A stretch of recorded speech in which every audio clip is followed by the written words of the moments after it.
Thank you for joining another wonderful episode of Success Innovation. Today's episode is called Latina Engineer, Making It Happen. In this episode, we have the privilege of listening to Diana Iracheta, a recent mechanical engineering graduate and also the founder of Latina Engineer. We dive deep into her early beginnings coming over to the United States at the age of 12 and how she has been able to overcome so many obstacles, both personal and professional. Welcome Diana Iracheta to Success Innovation. Let's get started. Welcome back to another wonderful episode of Success Innovation. Thank you so much to the audience for joining us. This is another wonderful individual that I bring forth to you. And her name is Diana Iracheta. She is a recent graduate from Northern Illinois University. She is a Mexican immigrant and has obtained her mechanical engineering bachelor's. She works as a manufacturing engineer with Methode Electronics. She has recently began a blog called The Life of a Latina Engineer and also has a YouTube channel by the same name. Welcome, Diana Iracheta, to Success Innovation. How are you today? Hi, I'm good. Thank you for having me here. Sure, yes. I said that you're a Mexican immigrant and you arrived here and you have your mechanical engineering bachelor's from the Northern Illinois University. Can you kind of walk us through where you were actually born and when you arrived to the United States? Yeah, sure. I was born in Monterrey, Mexico. I was born and raised there until I was 12 years old. And then after that, my dad got transferred to a position in the United States. And that's when my family decided to move to the United States. We were originally only coming for 1 year. And then that year kept extending to 2 years. And then more and more. And now we've had 12 years I've lived in Mexico and 12 years of my life I've lived in the United States. So I'm at a point where half of my life it's in a different country. And yeah, after that, we got used to being here. We started getting, comfortable with the idea that we were going to stay here. Once I got to college, I had the opportunity to decide whether I wanted to study in the United States or in Mexico because my family, my uncles, my aunts, and my grandma and everyone is over there. But I decided to study here to stay close to my family, especially because it was only like 5 of us. We don't have any other family in the United States. And then, that's how I decided to stay close to home, not go and, live on campus just to conserve that, like my family close with me. That's how I went to school. I got my engineering degree. Now I'm working as an engineer. Right, fantastic. Congratulations on that achievement. So I want to go back to when you first arrived here. You said you were 12. Yeah. How was that transition from Mexico over to, of all states, Illinois, which is kind of in the middle? It's not like you're going to Texas where you can cross the border and there's a lot of Spanish around you. How was that for a young 12-year-old individual? Well, we live in Monterrey and it's like 2 hours away from driving to the United States. So we used to go every now and then for, like a short vacation or maybe shopping. So I was exposed to what life was in the United States. When my parents came to me and they were like, we got this opportunity. What do you think about it? I was open to it. I was like, yeah, let's go. I was done with my elementary school. So it was a good time, I think, to make the change. And I was excited. I was really happy about it. Once I got here, I started getting a little bit of mixed emotions. I always took English classes, but I never was able to grasp it. I had struggled when I got here. I kind of refused to speak English. I refused to learn it for a little while. And, it was at a teenage age where I was having trouble trying to figure out who I was and what I wanted to do. And also getting adapted to a new country where sometimes even the jokes I would make were difficult to get across to someone else that only spoke English. But, as with the time I started making friends, I started getting more used to being here. And, now I think my English is at a level where it's the same as my Spanish. I feel like my Spanish is pretty advanced because I lived till where I was old enough to know enough. And now I feel like really like half my life is from one place and half is from the other. Like I really am that mixture now. Okay. So what was your first exposure? You're an engineer, mechanical engineer of all things.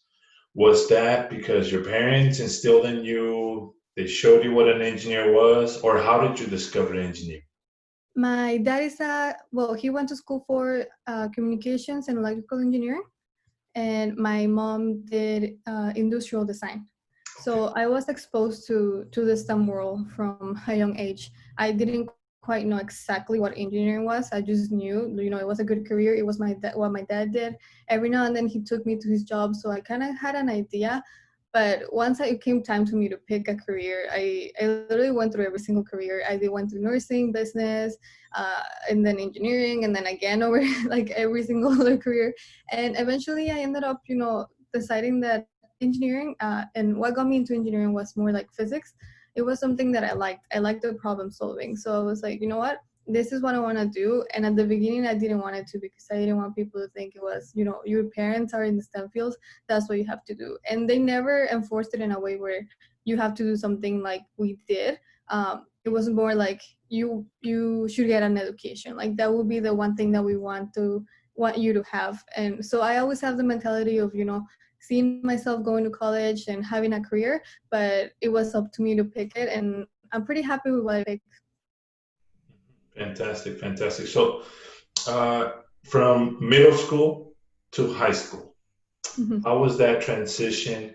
And obviously, when you're saying physics, I'm assuming physics in high school, that's when you kind of discovered it. But how did you definitely chose mechanical engineering, and how did you transition from high school over to you went to a community college, right? Yes.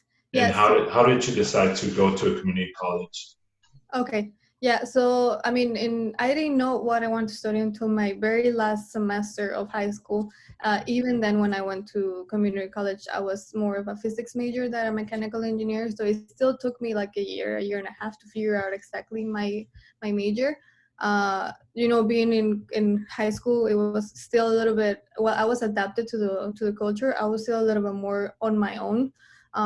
But I always liked math. It was something that I really enjoyed, and I was able to connect it to the real world once I took my first physics class. And it was always something that other students would be like, "We don't like math," or "Why would you take physics if you don't have to?" But I did, and I just followed what interested me, and that's what led me to a career that I really enjoy. Now, when I was a senior, I was nominated for a scholarship for community college, and I applied, and there was interviews and everything, and I was able to be selected for the scholarship. It was called the Gustafson Scholarship at Wapansi Community College, and that scholarship covered all my classes for the first 2 years at the community college. And it was 15 minutes away from my house. I was able to stay home with my parents. So it was really like I didn't really have to think about it. I was like, this is a good option to start. It's going to give me all the classes that I need. And why not start here? And then that will give me also time to find out exactly what I wanted. Right, fantastic. So it seems like family is really important to you, and so you decided to go to a community college that's about 15 minutes away from your home, but also you decided to transfer over into the Northern Illinois University. How far away from your parents is that university? Because you said that you didn't stay in the dorms, you commuted, right? So how Yeah. far away is that? That was about a 40-minute drive. Okay. Yeah, it was about a 40-minute drive, and a lot of that it had to do with this was my dad's job always involved a lot of traveling. So Mhm. a lot of the picking up the kids and helping them with their homework and stuff like that would fall onto me with like helping my mom. My Mm, mom obviously would be the main figure there, but I will always want to help her. With two kids, it's hard if you have to pick one and then the other one at the same time from school. right. So I had that. I guess I felt that responsibility that I wanted to be there present with them and help them.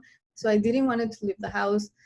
And I've been really close to my family. And I feel like maybe moving away would also have affected me in a negative way because I would be Mhm. missing them like most of the time. So yeah, for me it was maybe a little bit heavy to be driving every single day, or maybe not using all the opportunities like staying at clubs later on because I had to go back home. But it was a choice that I made, and it was a choice that I was happy with. Okay, fantastic. So, what's your fondest memory as a child? Huh.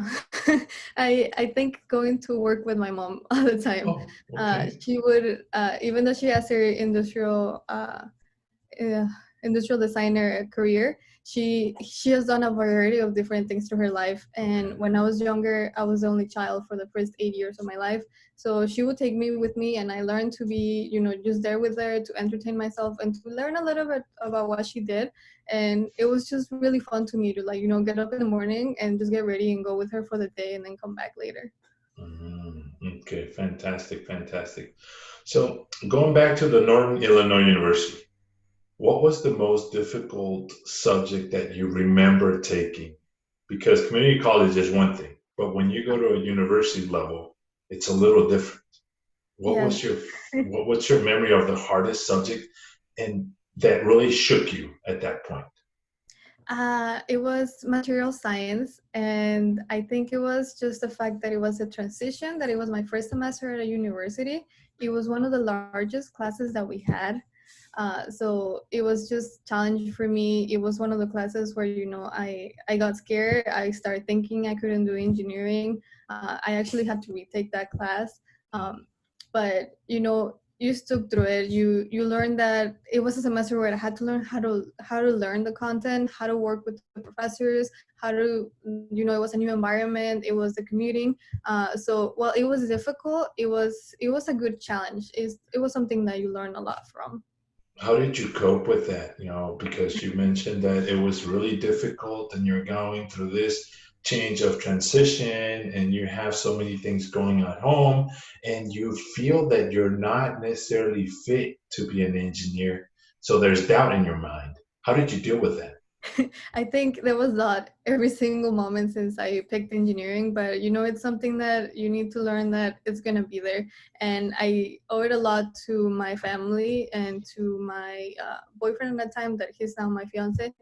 They were the people that would always be there and tell me, you can do it. If I fail a test or I did really bad, they will go out of the way, and like they will either leave me a note or like tell me, we know you're struggling, but we know you can do it. Like, it just takes hard work. That and the same thing why it helped me stay home, because I needed that support to not give up, to keep motivating myself to keep going. Okay, so was there any particular student organization that you joined or any club that pertains to engineering that you joined that helped you make those habits and make that transition a little better, or you did it because your family supported you in that manner? I think it was mostly my family support. As far as clubs and groups and everything, it was something that I wasn't really part of because of the whole commuting thing. Um, and it is something that I wish I had gotten involved more. Now that I'm done with school, I look back and I'm like, maybe I should, like, I definitely should have gotten involved in more clubs. I was part of SWE, Society of Women Engineer, for a little bit. But it was never something like a constant thing where I would find like a group that I felt like I belong. Um, and I think that's something that I missed from my years in college.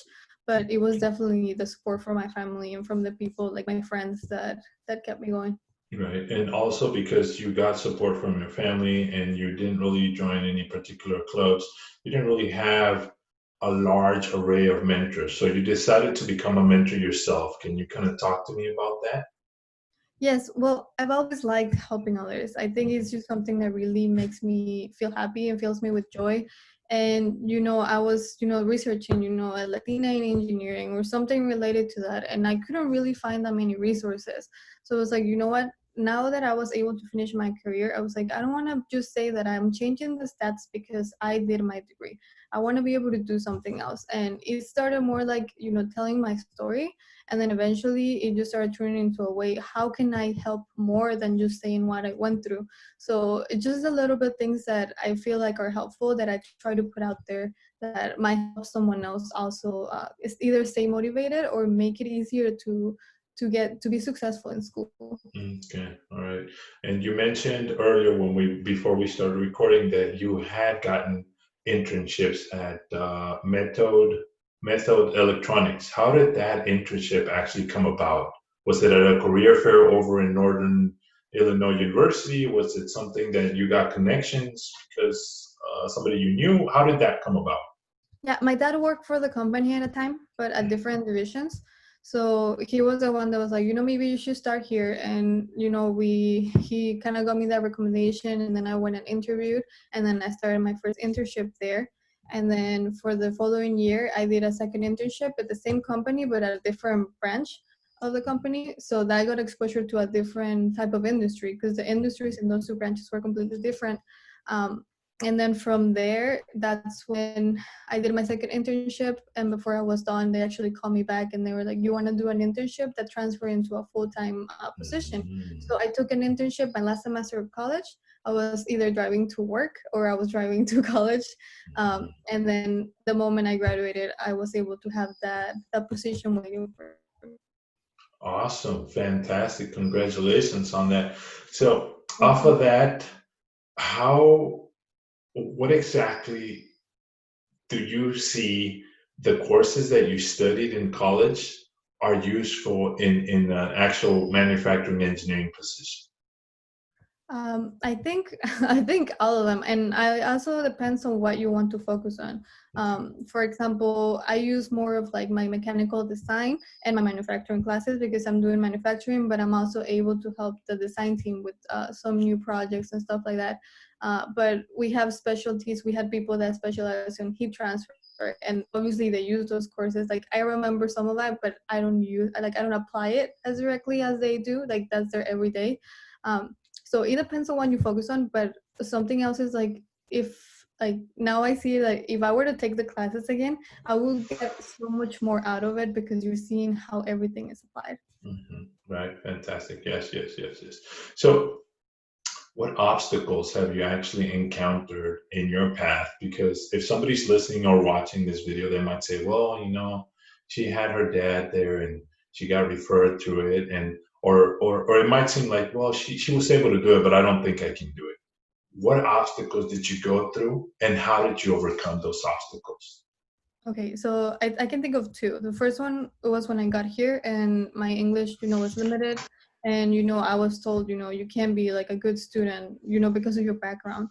And that was one thing that just made me push harder to keep, working hard to get good grades, to demonstrate that I could do it and that I could be successful. So it was more like a negative thought. I grabbed it and I used it to turn it into something positive. And the second thing was, once I got to college, I think the biggest obstacle was myself, was me thinking that I couldn't do it, me having self-doubt, me thinking that I wasn't smart enough. And I just had to learn to push through that. I had to learn to convince myself that it was scary, that it was maybe classes that were difficult, that I couldn't understand, but that if I kept working through them, I was able to. And I noticed it myself where maybe some homework was really difficult and I was ready to give up, but if I kept working through it, like suddenly it just clicked. And it was something that amazed me and made me understand that you don't need to be the smartest person to do engineering. You just need to work hard. And it is something that I really bring up. It's like, you don't have to be the smartest person. You just have to work hard. It's really cool advice. You just have to work hard. If you put your mind to it, you can definitely achieve it. It might take you a year, 2 years, but you can definitely achieve it if you are persistent. So that's awesome. So you are in Illinois. The company that you're working for is in Illinois. So half of your life, you've actually been in Illinois. Would you consider moving out of Illinois? Is that something in the works, or is that, or have you kind of just gotten used to Illinois and that's where you want to stay for a while?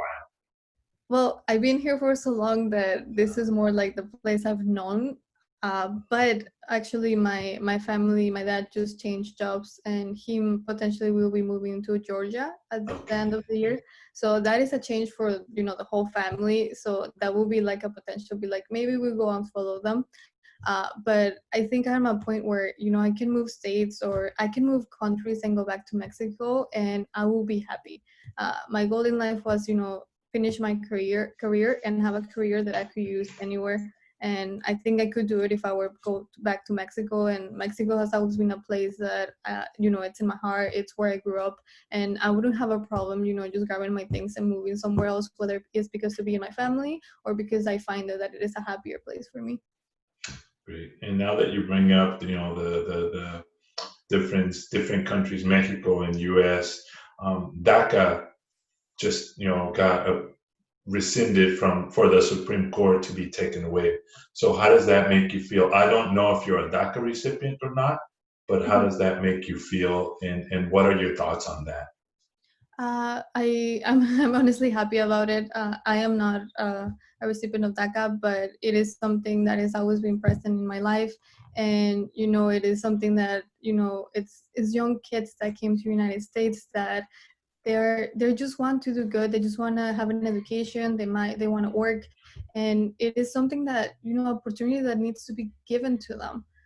So yeah, I'm always like up to date to the news and everything, and it was something that made me really happy. Fantastic. Right. And you also started creating your own blog and your YouTube channel. How did you decide to go into this? What was the catalyst for it? Well, I've been really shy my whole life. It is something that I still like think like you just threw yourself into this, but my whole life I've thrown myself into places where I'm just like nervous and I still do it. But I think noticing that I was different, but that I was still a good engineer. One of the first few posts I made were through my Facebook account, and it was just my day-to-day life. I went into the manufacturing floor wearing all pink, and I just did whatever I had to do that was engineering, and I walked back, and nobody even bothered to notice because they're used to it now that there's a woman engineer, and I, I do whatever I want on the plane. Like if I need to pull apart like some part of equipment, like I'll do it, and everybody knows that I'm an engineer. So it was something that was cool to me, and it was something that I thought it was interesting, and I got some positive feedback from it. And that's when I was like, maybe I'll start writing about it, kind of like a diary. And that's when I opened my blog, I opened my Instagram account, and then as content started getting a little bit more educational, that's when I turned to YouTube, and I'm just seeing where it takes me. Right, fantastic. So off of that experience, what has been, for the short period of time that you've been doing this, what's been the most shocking or surprising experience that you've obtained from it? The amount of women that are in STEM that I am able to meet through this platform. When I went through school, just thinking, like we're very few. Like I don't really have any good friends that are in STEM that are Latinas. And the moment I opened my Instagram account, like I start finding women in STEM everywhere, and there's this big community of them. And I'm just like, where were you when I was in college? Like I wish I would have like found this community when I was in college. It would have helped me like stay more motivated. And I was talking to some of the girls that have been in part of the community for a little longer, and they were like, we couldn't do this 4 years ago.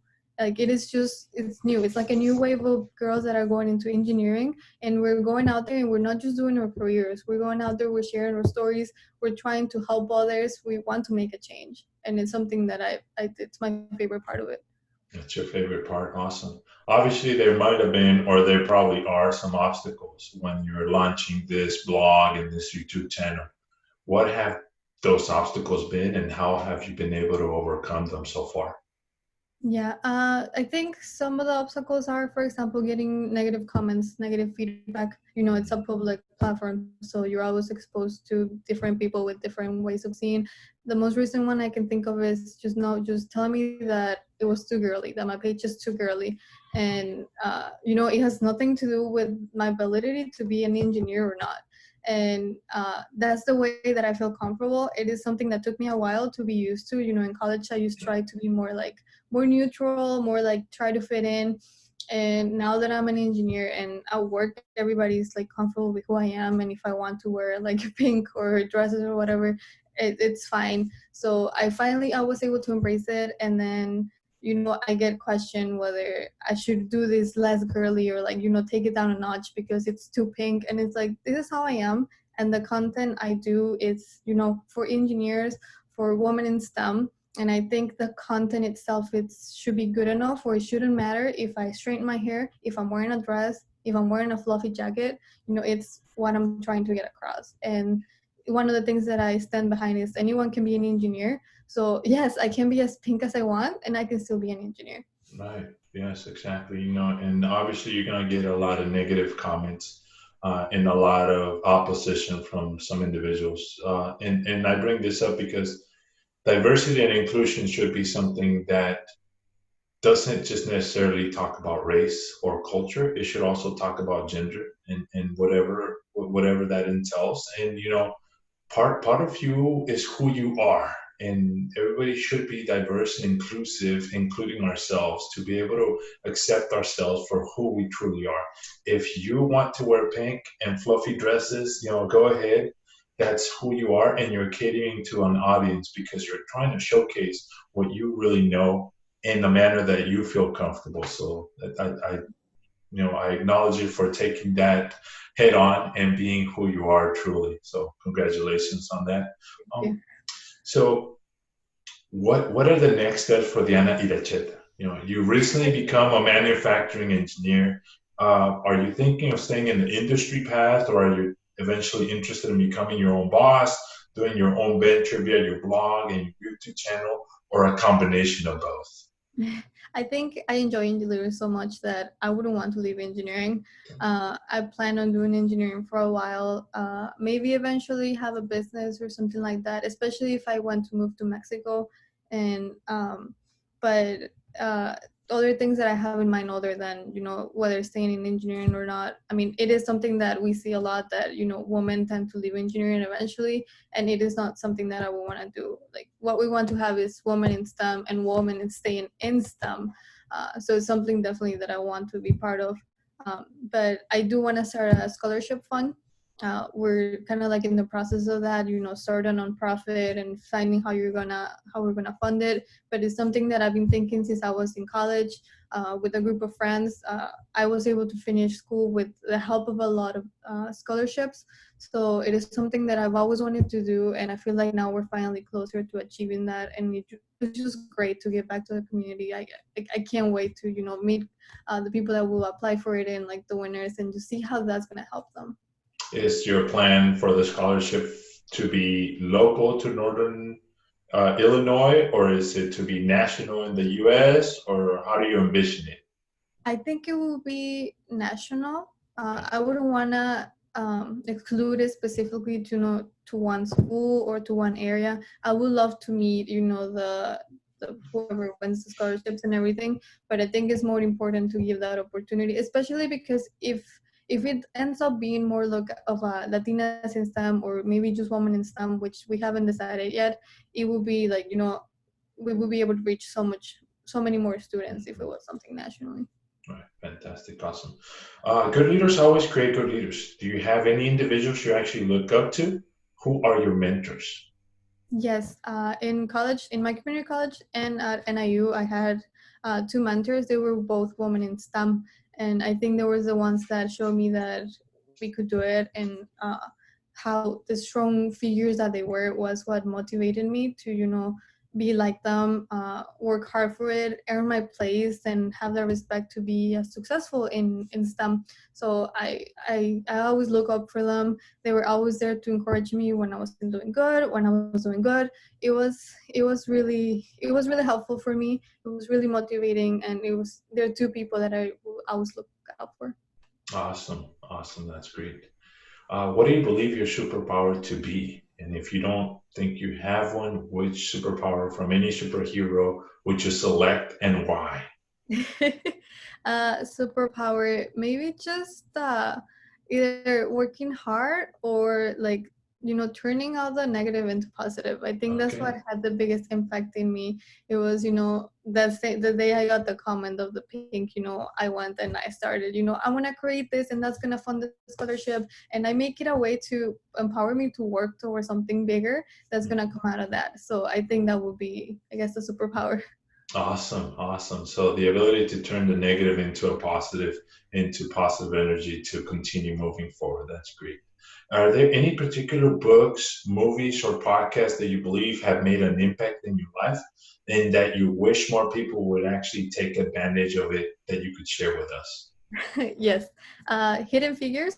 Okay, The yes. movie got me through college.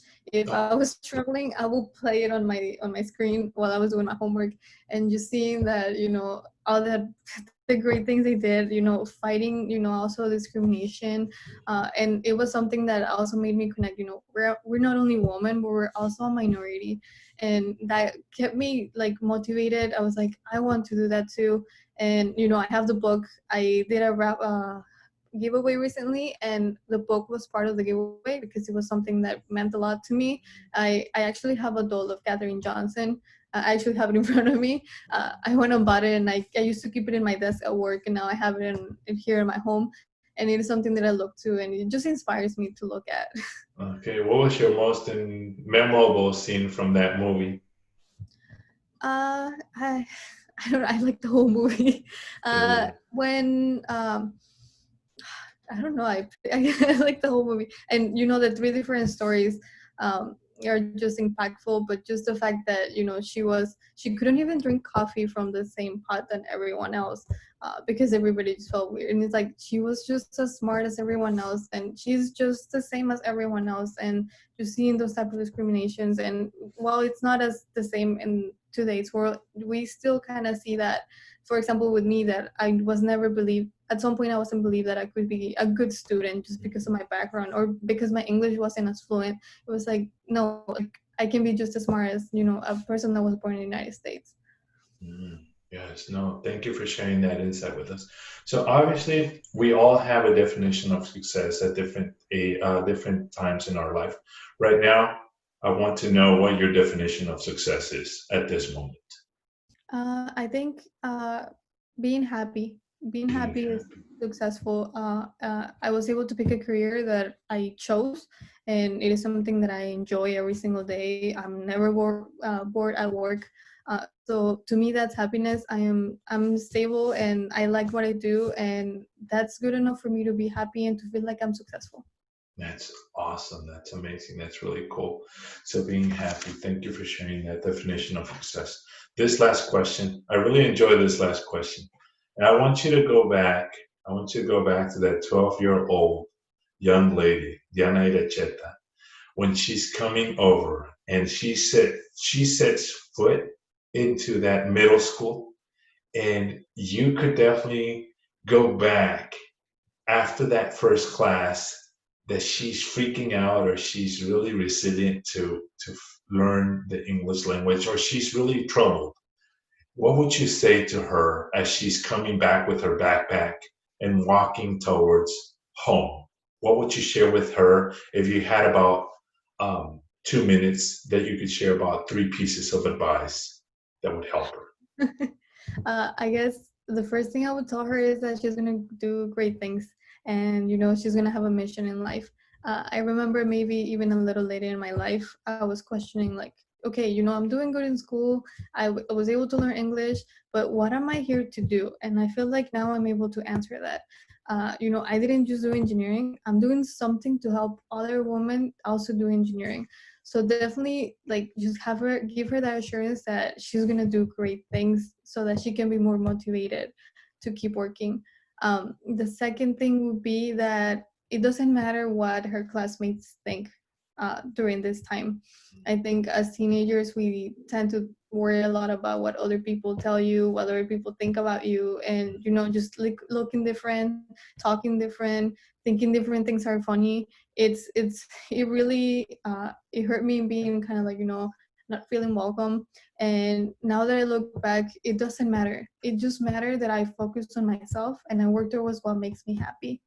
I think those would be the things I would tell her. And yeah, I mean, that will help me out a lot, just to keep motivated. I had good days and bad days, and I had to learn every day. And I'm really proud of where I've gotten so far. And I hope that that little girl could see that she had something meant for her. That's awesome. So being persistent, and not falling into the the peer pressure, stereotypes, and just keep pushing forward. That's wonderful advice. Thank you so much. With this, I want to acknowledge you, Diana Iracheta, for your success, for what you have done so far. But I definitely can see that you're going to push and be persistent to continue soaring and blazing through in your path and making waves as you go along. So awesome. Congratulations on that. With this, I want to thank you for taking the opportunity and the chance to talk to me and allowing me the honor of interviewing you and getting some information for myself and learning from you, definitely. I want to thank the audience for listening to another wonderful episode of Success Innovation. If you want to reach out to Diana Iracheta, you can definitely do it. I will put her LinkedIn account at the bottom of the notes. Thank you so much. This has been Lázaro Herrera with Success Innovation. Thank you. Thank you for finishing another episode with Success Innovation. Today we learned so much more about Diana Iracheta. We got to know her at a personal level. The success and empowerment of women in STEM is high on her list.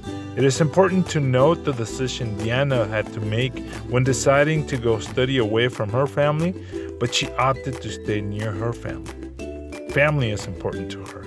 Thank you, Diana Iracheta, for all you do. This has been Lázaro Herrera for Success Innovation. I'll see you next time.